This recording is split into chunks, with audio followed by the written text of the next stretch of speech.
ধৈর্য ধরুন, চীন আর কয়েকটা দিনেই মালদ্বীপে মুখ থুবড়ে পড়তে পারে। নরেন্দ্র মোদী মোহাম্মদ মইজুর সম্পর্কের আঁচে রুটি সেঁকতে নেমে উল্টে বিপদে পড়বে না তো চীন? ভারতের উপর, ভারতের কূটনীতির উপর ভরসা রাখতেই হবে। মালদ্বীপও গোপনে অনেক পথ খোলা রেখেছে নয়াদিল্লির জন্য।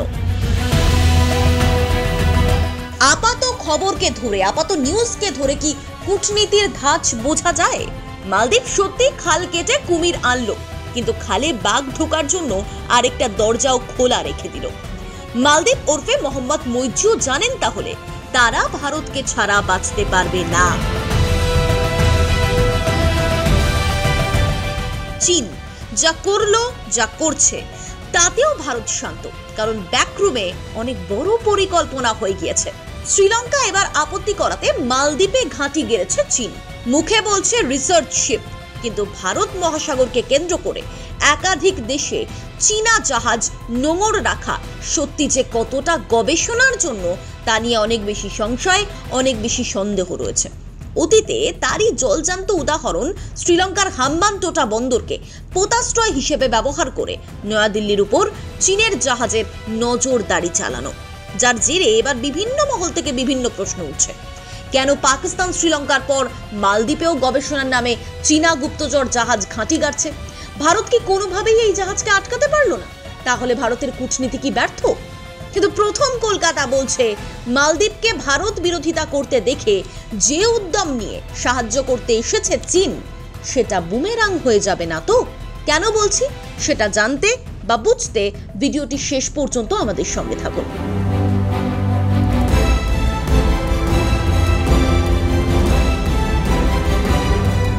18 জানুয়ারি ভারতের বিদেশমন্ত্রী এস জয়শঙ্কর জানালেন তার সঙ্গে মালদ্বীপের বিদেশমন্ত্রীর সাক্ষাৎ হয়েছে। খোশ মেজাজের সেই বৈঠকে দুদেশের সম্পর্কের কথা আলোচনা হয়েছে। শুধু ভারতের বিদেশমন্ত্রী নন, ওই দিনই এক্স হ্যান্ডেলে মালদ্বীপের বিদেশ মন্ত্রকের তরফেও মুসা জামির জানান দুই দেশের মধ্যে চলা উত্তেজনা প্রশমন সংক্রান্ত আলোচনাই তাদের মধ্যে হয়েছে। প্রথম প্রশ্ন, সত্যি যদি চীনেরই একমাত্র স্তুতি মালদ্বীপকে করতে হতো, তাহলে কেন এই উত্তেজনার মধ্যে ভারতের সঙ্গে মুখোমুখি বসলো মালদ্বীপ? চীনের আগ্রাসনের লালসা বেজিংকে বোধহয় অন্ধ করে দিয়েছে, তাই তারা অনেক কিছু দেখেও এখন দেখতে পাচ্ছে না। মুসা জামির মালদ্বীপের বিদেশ মন্ত্রী আরও জানালেন ভারতের সঙ্গে সহযোগিতার ক্ষেত্রে তিনি তার দেশ প্রতিশ্রুতিবদ্ধ। তাহলে মালদ্বীপ ও ভারতকে নিয়ে দেশ জুড়ে, বিশ্ব জুড়ে যা চলছে সেটা মিডিয়া ট্রায়াল নয় তো শুধুমাত্র? মানে কূটনৈতিক বিশ্লেষকদের কেউ কেউ মনে করছেন চীনের এতটা নাক গলানো উল্টে ভারী পড়তে পারে শি জিনপিং এর জন্য। ভারতকে মালদ্বীপের প্রয়োজন, এটা ছোট দ্বীপরাষ্ট্র মালদ্বীপ নিজেও অস্বীকার করতে পারবে না। যদি করতে হতো তাহলে এতদিনে করে দিত। ভৌগোলিক অবস্থানের ক্ষেত্র থেকে চিকিৎসা বা খাদ্য, মালদ্বীপ যে এখন শুধুমাত্র ভারতের উপর নির্ভরশীল হতে চাইছে না, সেই তথ্যটা যেমন ঠিক তেমন এটাও ঠিক ভারতের থেকে পরিষেবা নেওয়া হবে না, এমনটাও কিন্তু কোনো কথায় কোনো বিবৃতিতে বলেননি প্রেসিডেন্ট মোহাম্মদ মইজু। সম্প্রতি মালদ্বীপের প্রেসিডেন্ট নয়া স্বাস্থ্য নীতিতে যা বলেছেন তাতে কোনো একটা দেশের উপর আর নির্ভর করে থাকবে না মালদ্বীপ। ঠান্ডা মাথায় শুনলে এবং বিচার করলে বোঝা যায় মইজু কিন্তু একবারও বলেননি যে ভারত বা শ্রীলঙ্কার সঙ্গে তিনি চিকিৎসা সংক্রান্ত বিষয়ে সম্পর্ক ছিন্ন করছেন। অর্থাৎ মালদ্বীপ চাইছে পড়শি দেশের সঙ্গে কূটনৈতিক সম্পর্ক ঠিকঠাক রাখতে, আর সেই পড়শি দেশগুলোর মধ্যে ভারত বড় লেভেলে ম্যাটার করে। সেই কারণেই থাইল্যান্ড এবং ইউএই, সংযুক্ত আরব আমিরশাহির পাশাপাশি ইউরোপ ও আমেরিকার ওষুধ প্রস্তুতকারী সংস্থার সঙ্গেও কিন্তু মালদ্বীপ লাগাতার কথাবার্তা চালাচ্ছে। মালদ্বীপ যদি শুধুমাত্র চীনের সঙ্গে সুসম্পর্ক বজায় রাখতে চাইতো বা চেষ্টা করত, তাহলে চিকিৎসা সংক্রান্ত বিষয় কেন মার্কিন মুলুকের সঙ্গে সম্পর্ক স্থাপনের কথা ভাবত? এটা তো ভাবতে হবে। সেজন্য ওয়াকিবহাল মহলের একাংশ মনে করছেন 2-2-4 মতো সহজ সমীকরণ দেখানো হলেও ভারত মালদ্বীপের মধ্যে সম্পর্কের অবস্থা ততটাও খারাপ নয় যতটা দেখানো হচ্ছে। ছোট্ট একটা দ্বীপরাষ্ট্র মালদ্বীপ কখনোই চাইবে না ভারতের মতো শক্তিশালী দেশের শত্রু হতে, আর মোহাম্মদ মইজুকে এতটাও বোকা ভাবার কোনো কারণ নেই। মালের প্রেসিডেন্ট ভালো করেই জানেন চীনা আগ্রাসনের ইতিহাস। পাশেই তো শ্রীলঙ্কা রয়েছে, জানবেন না কেন?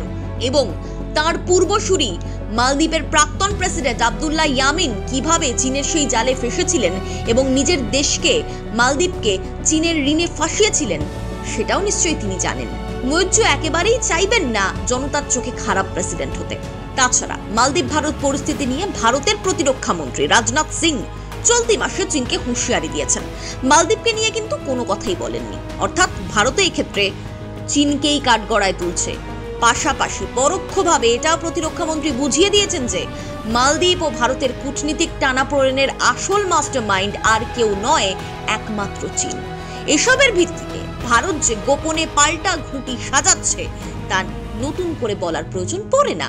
আর এই পরিস্থিতিতে মালদ্বীপ যদি প্রয়োজনের খাতিরে কোনোদিনও ভারতের দিকে পাল্টি খেয়ে যায় চীনের হাত ছেড়ে, তাহলে ভারত ও মালের সম্পর্কের আঁচে রুটি সেঁকতে নেমে চীন কিন্তু বিপদে পড়ে যাবে।